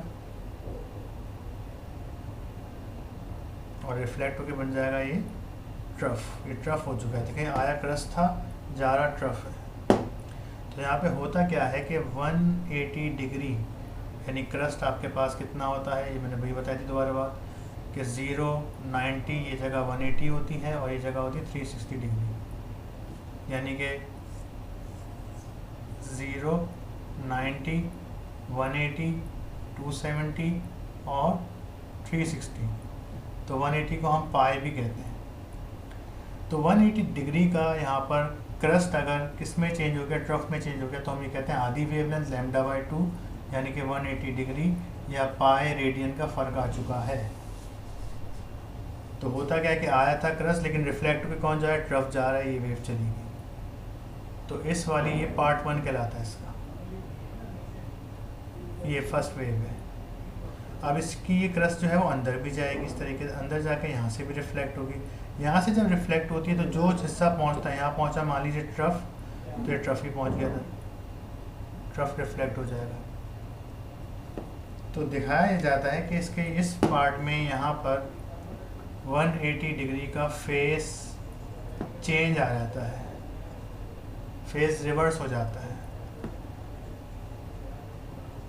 और यहाँ पे आया कौन था, ट्रफ, और ट्रफ ही रिफ्लेक्ट हुआ है, तो फेस चेंज कितना हुआ, 0।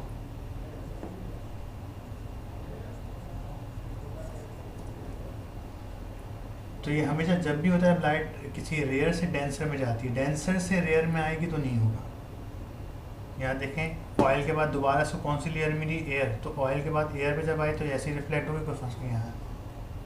इस चीज़ को हम कहते हैं फेज रिवर्सल। इस डायग्राम को भी देख लीजिए कि जब लाइट रे यूँ आती है इस तरह से आई, ये रिफ्लेक्ट हो गई और फिर कुछ हिस्सा इसका अंदर गया, फिर यहाँ से करके यूँ रिफ्लेक्ट हुआ। ये रे 1 है, ये रे 2 है, ये एयर थी, ये वाटर है।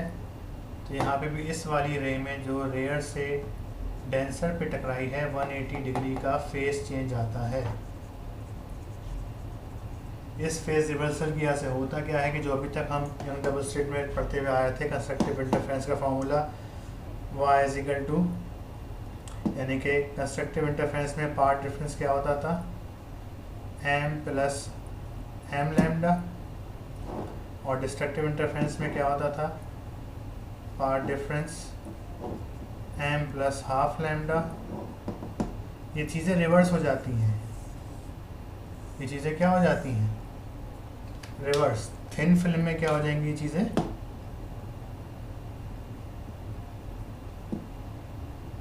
ये आम इंटरफेरेंस था या यंग डबल स्लिट की बात कर लें, यंग डबल स्लिट इंटरफेरेंस की बात करें, तो थिन फिल्म इंटरफेरेंस में क्या हो जाएगा आपके पास, ये चीज़ें रिवर्स हो जाएंगी। कंस्ट्रक्टिव वाला चला जाएगा डिस्ट्रक्टिव को, डिस्ट्रक्टिव चला जाएगा कंस्ट्रक्टिव को, इस वजह से कि हर जगह 180 का फेज रिवर्सल आ गया है। तो जो पोजीशन हमें यंग डबल स्लिट में कंस्ट्रक्टिव की मिलनी थी, अब उस पोजीशन पे क्या मिल रहा होगा, डिस्ट्रक्टिव इंटरफेरेंस मिल रहा होगा। तो थिन फिल्म में हमारे पास कंस्ट्रक्टिव इंटरफेरेंस का फॉर्मूला हो जाता है m plus half lambda n, और डिस्ट्रक्टिव का हो जाता है m लैम्डा। ये बहुत इंपॉर्टेंट चीज़ है, इंटरफेरेंस इन थिन फिल्म की बात कर रहे हैं हम, ओके। लेकिन फेज रिवर्सल दे के बाद याद रखें कि फेज रिवर्सल दोनों वेव में नहीं आया, सिर्फ एक में आया है। कौन सी वेव में? जो रेयर से डेंसर पे टकराई है, यानी एयर से जो ऑयल पे या एयर से जो वाटर पे टकराई है उसमें वाली वेव में आया है। जो वाटर से फिर एयर से रिफ्लेक्ट हुई है उसमें नहीं आया। ये वाली वेव जो रिफ्लेक्ट हुई है तो यहाँ दोबारा एयर मौजूद है, तो वाटर से जब एयर से रिफ्लेक्ट होगी तो उसमें कोई ख़ास वो नहीं आया। ठीक है जी। The appearance of colour in soap bubbles is due to interference in thin film. जो सोप बबल में आपको कलर नज़र आ रहे थे रेनबो के, या कहीं सड़क पे ऑयल पड़ा हुआ हो उस पर लाइट पड़ती है तो हमें रेनबो कलर्स नज़र आते हैं, तो वो भी इंटरफेरेंस थिन फिल्म ही है। कैलकुलेटर के ऊपर हम अगर अपना थंब को प्रेस करते हैं तो कैलकुलेटर के ऊपर हमें कुछ कलर्स बनते हुए नज़र आते हैं। ये देखिए, इस पर करें थंब तो इस पर कुछ कलर बनते हुए नज़र आएंगे, तो ये भी इंटरफेरेंस थिन फिल्म होता है। अगर डीवीडी के पीछे डिस्क में हम देखें तो वहाँ पे भी हमें जब लाइट पड़ती तो पैटर्न्स नज़र आते हैं लाइट के, वो भी इंटरफेरेंस थिन फिल्म हो रहा होता है। तो condition for the destructive and constructive interference are reverse in the thin film case due to phase reversal in one part of wave. दोनों में फेज रिवर्सल नहीं आया है, एक में आता है सिर्फ। When light falls on a thin film the colours appears due to interference, ही होता है बिल्कुल। The condition for interference in thin film is reversed because of phase reversal. Phase reversal ये वर्ड याद कर लीजिए, बहुत इंपॉर्टेंट है। देखें कितना MCQ आता है।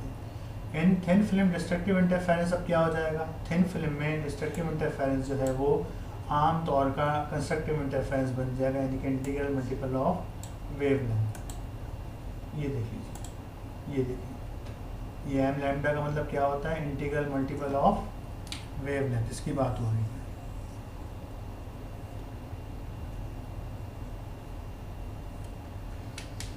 आमतौर पे यहाँ पे कंस्ट्रक्टिव था यंग डबल स्लिट में, लेकिन इसमें क्या हो गया? थिन फिल्म में ये m लैम्डा के बराबर हो गया। ओके, अब इसी की एप्लीकेशन है न्यूटन्स रिंग। न्यूटन रिंग्स का मैं आपको वो भी दिखाता हूँ। ये न्यूटन्स की यहाँ पर डायग्राम है।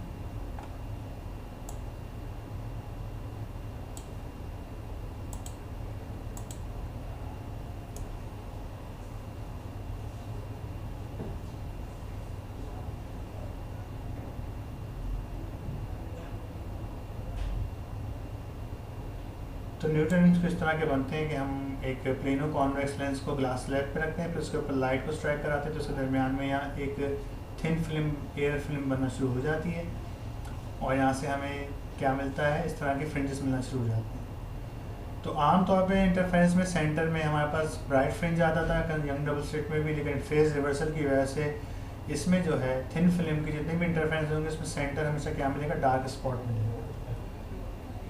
ठीक है, इस बात का ख्याल रखा जाए। इस पर रीज़न भी आता है कि centre spot is dark because of the part difference is zero. जब पार्ट डिफरेंस जीरो होता है तो हमारे पास कौन सा इंटरफेरेंस होता है? डिस्ट्रक्टिव इंटरफेरेंस होता है थिन फिल्म के अंदर। तो the centre spot in Newton is appears to be dark because both phase reversal and path difference being zero.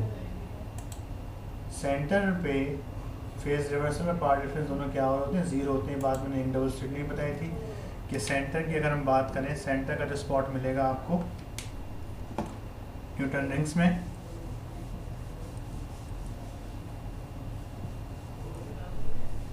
तो ये फॉर्मूले आपने जहन में रखने कि path difference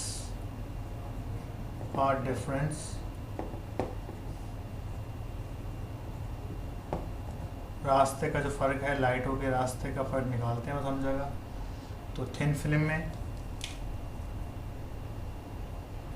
interference of light में और थिन फिल्म में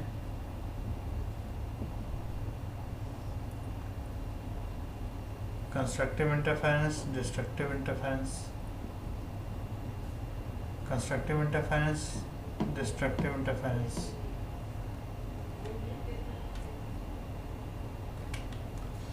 तो पार्ट डिफरेंस यहाँ पे कितना होता है?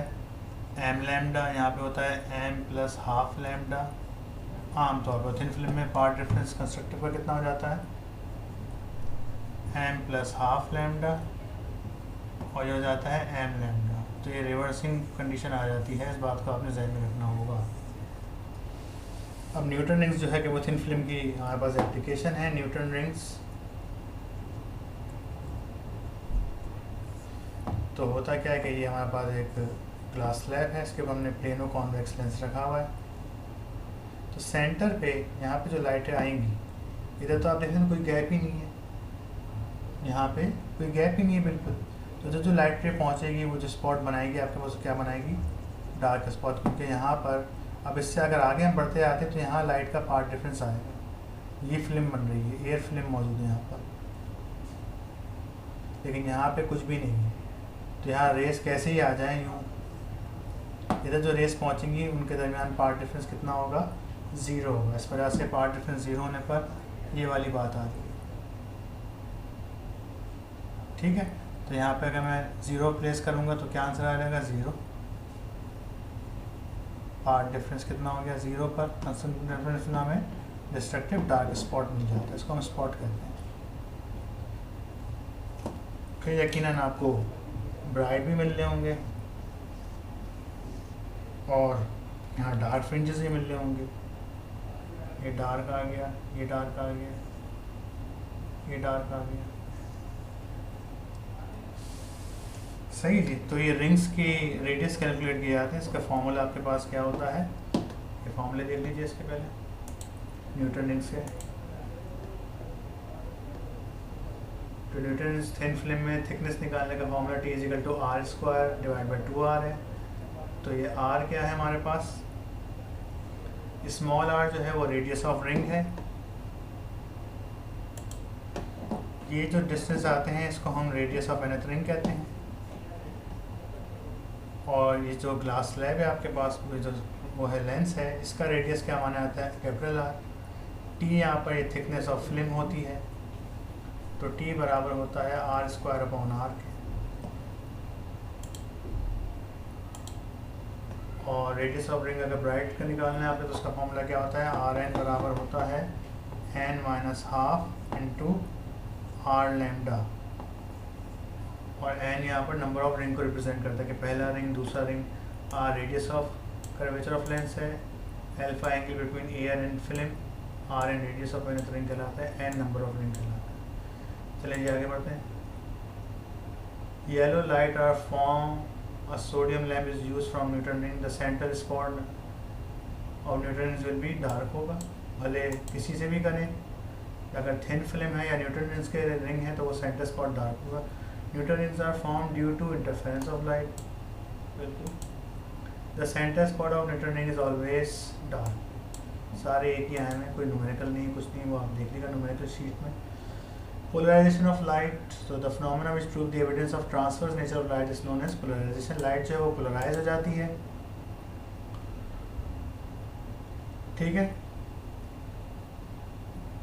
पोलराइज का मतलब जैसे हम ग्लासेस पहनते हैं तो लाइट के जो है काफ़ी सारी इंटेंसिटी से कम हो जाती है।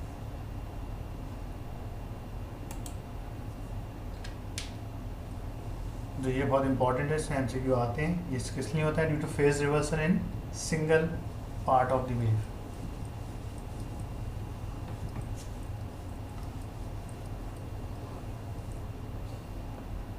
तो देखिए पोलराइजेशन ऑफ लाइट हम कैसे कहते हैं,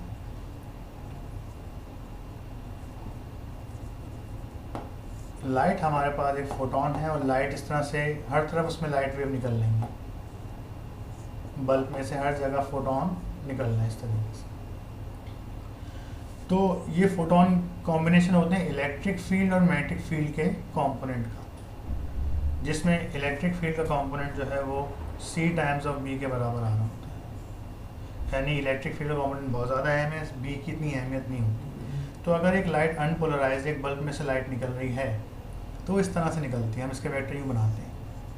इलेक्ट्रिक फील्ड का वेक्टर एक ये आ गया, एक ये आ गया, एक ये आ गया, एक ये आ गया। तो ये लाइट कहलाती है अनपोलराइज, में जो पार्टिकल्स हैं वो हर जगह वाइब्रेट कर रहे हैं, ठीक है। अब हम इसमें कुछ ऐसा मैकेनिज्म कर दें कि सारे पार्टिकल्स एक ही एक्सिस में वाइब्रेट करना शुरू कर दें, या तो अलोंग एक्स या फिर अलोंग वाई। तो हम ये कहेंगे कि अगर ये वाई में वाइब्रेट कर रहे हैं तो ये लाइट क्या कहलाएगी, पोलराइज्ड लाइट। इसमें पार्टिकल्स कहाँ वाइब्रेट कर रहे हैं, अलोंग एक्स और अलोंग वाई। और अगर यूँ लाइट चल रही है तो भी क्या कहेंगे, ये पोलराइज्ड लाइट कहलाएगी। इसमें पार्टिकल्स कहाँ वाइब्रेट कर रहे हैं, अलोंग एक्स एक्सिस। तो जैसे हम ग्लासेस पहनते हैं तो लाइट के इतने सारे फोटोन आते होते हैं। ग्लासेस पहनने से होता क्या है कि लाइट के अगर 100 फोटोन आ रहे हैं तो 100 में से एक पहुंचेगा।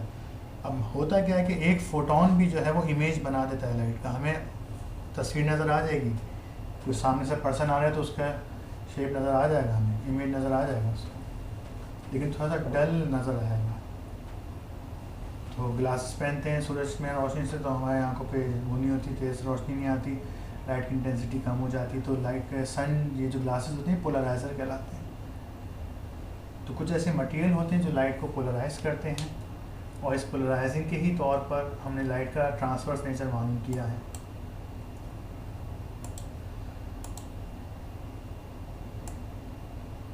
ये देख लीजिए,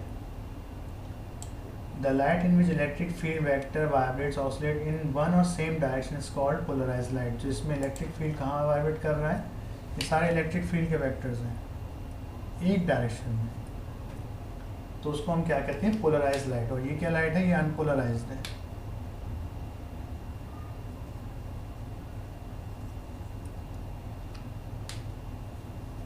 तो हम कुछ मटेरियल लगाते हैं जैसे टॉर्मलिन या क्रिस्टल टाइप के, जैसे एक अनपोलराइज्ड लाइट को हम गुजारेंगे किसमें से, टॉर्मलाइन क्रिस्टल से। ये टॉर्मलाइन क्रिस्टल है।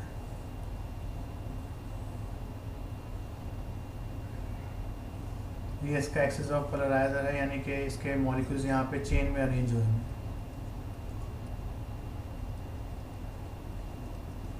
क्रिस्टल लगा रही है, टॉर्मलाइन क्रिस्टल। तो जब ये वेक्टर यहाँ से गुजरेगा होगा कि सारे इलेक्ट्रिक फील्ड वेक्टर एब्जॉर्ब हो जाएंगे, इसमें से एक वेक्टर बाहर निकल गया, कौन सा, वाई वाला। तो हम ये कहेंगे कि अनपोलराइज्ड लाइट पोलराइज्ड हो गई। ठीक है, तो टॉर्मलाइन को जब हमने यूँ लगाया लाइट पोलराइज हो गई। फिर हम इसके आगे एक और इस तरह का टॉर्मलाइन लगाएंगे और चेक करेंगे कि लाइट पोलराइज हुई भी है या नहीं हुई। हमें क्या पता, हमें नज़र तो नहीं आ रहा। उसकी वेरिफिकेशन के लिए हम एक और पोलराइजर लगाएंगे, लेकिन अब इसका एक्सेस हम चेंज कर देंगे। अभी तक तो ये वाई को अलाउ कर रहा था ना, लेकिन अब इसका एक्सेस जगह यूँ कर दूंगा एक्स की तरफ, तो ये वाई को अलाउ नहीं करेगा। इसको भी अगर रोक लेता है ये, तो फिर हम कहेंगे कि हाँ भाई लाइट पोलराइज्ड हो गई।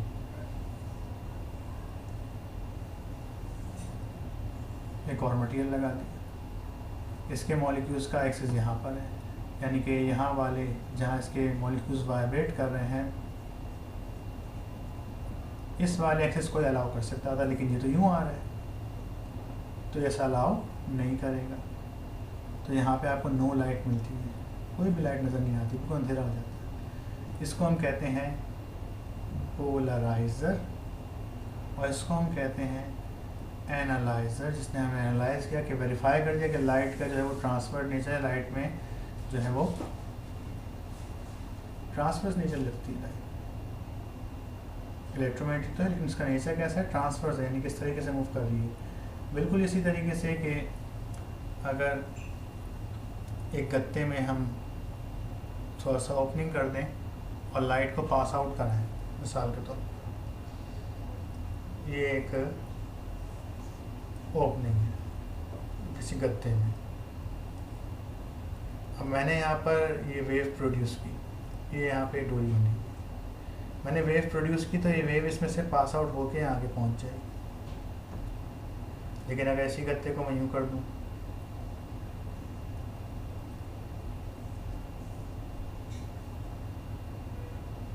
और अब अगर मैं इसमें वेव क्रिएट करता हूँ, तो ये वेव यहाँ पे आके क्या हो जाएगी, दब जाएगी, ये वेव आगे ट्रांसमिट नहीं हो पा रही। एक रस्सी को वाइब्रेट किया, इसको जाने का रास्ता मिल गया, चला गया आगे। अब जाने का रास्ता नहीं मिला तो क्या हो गया, रुक गया। बिल्कुल ये ऐसी बात है।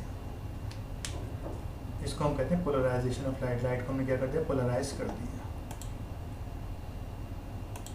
ठीक है, तो ये यहाँ पे देख लें ऑर्डिनरी लाइट, टॉर्मलिन का पोलराइजर गुजरा तो सारे इस तरह से वेवलेंथ आ गई, वाई एक्सिस की चली गई, फिर एनालाइजर लगाया तो नो लाइट, जो मैंने बातें आपको बताई। अब इसके एमसीक्यूज देख लेते हैं भी। ये बहुत अहम बात है कि ये बात क्या रिप्रेजेंट करती है, वेरीफाई करती है transverse nature of light. Polarisation of light क्या बताती है, लाइट का ट्रांसफर्स नेचर है, ये जो मैंने डोरी की शक्ल में आपको बताया है। ठीक है जी, polarization used to determine the concentration active of substance optically. Sugar में जो है ऑप्टिकली बताया जाता है।